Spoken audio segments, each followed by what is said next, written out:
अभी दीप प्रोज्वलित हो रहा है। दीजिए।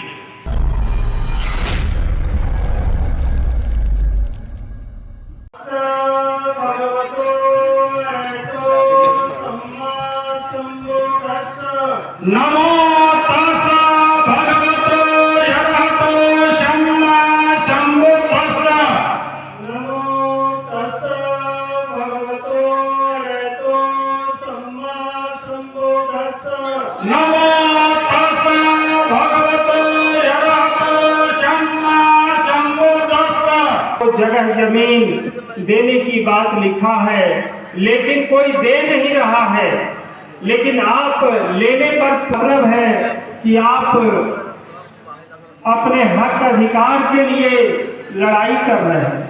लेकिन जानते हो, लड़ाई में वो जीतता है, उसकी जीत होती है जिसके अंदर में सील और सदाचार होता है।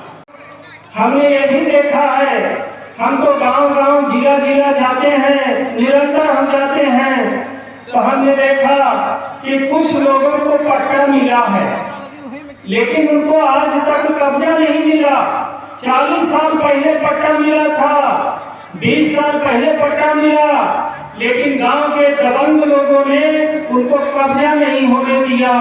और लेखपाल और कानूनगो भी आपसे दूर रहते हैं और जो कब्जा किए हैं उनके नजदीक रहते हैं। लिहाजा पट्टा मिलने के बाद भी आपको जमीन पर कब्जा नहीं हो पाता है। इसलिए साथियों, हमने विचार किया है, हमने अपने साथियों में चर्चा किया है कि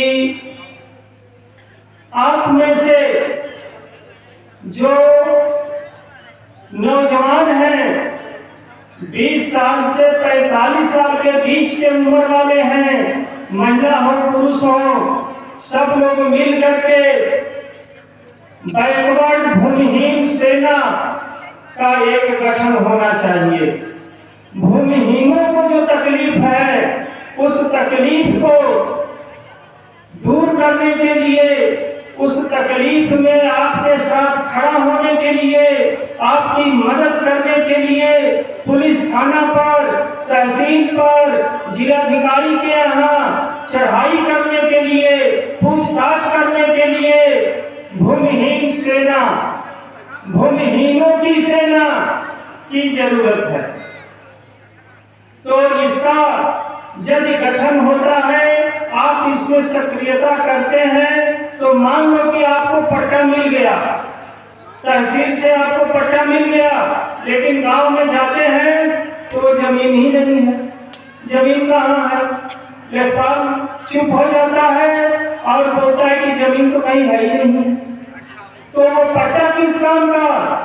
इसलिए भूमिहीन सेना यानी भूमिहीनों की सेना तैयार होगी और जाकर के एसडीएम से पूछेगी कि हुजूर, आपने पट्टा जो दिया है, अपने लेखपाल को भेज करके वो जमीन कहाँ है दिखा दें और हमसे जुतवा दें। लेकिन एक आदमी, दो आदमी यदि थाने पर या तहसील पे जाता है तो उसको चपरासी ही डांट के भगा देता है। इसलिए 2 आदमी नहीं, कम से कम 2000 आदमी, गांव के 2000 आदमी जब जाएंगे, भूमिहीन सेना, बैकवर्ड भूमिहीन सेना यानी आदिवासियों, दलितों, पिछड़ों, पसमानदा, ये सब मिला करके बैकवर्ड कहे जाते हैं, बैकवर्ड होते हैं, तो इसी समाज की भूमिहीनों की सेना। तो क्या ये गठन करने से ठीक रहेगा? लाभ है? आप लोगों का समर्थन है? आप लोग चाहते हैं कि थाना में, तहसील पर आपके साथ में 10, 20, 50 लोग खड़े रहें, तो सभी जाति वर्गों को आबादी के अनुपात में सभी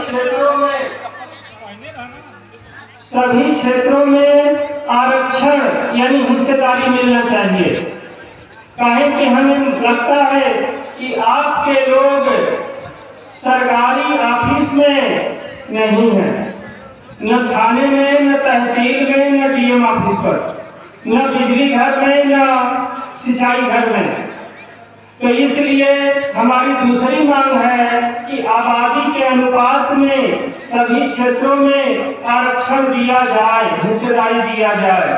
और तीसरी मांग है कि ओबीसी जातियों पर हो रहे अन्याय अत्याचार को रोकने हेतु ओबीसी एक्ट बना करके पूरे देश में लागू किया जाए, ताकि पिछड़ी जातियों पर भी जो अत्याचार है, अन्याय है, वो उस पर रुकावट पड़े, रोक पड़े। तो ये तीन बड़े मांग है। एक तो 5 बीघे जमीन की, दूसरी आबादी के अनुपात में आरक्षण, और तीसरे ओबीसी एक्ट का।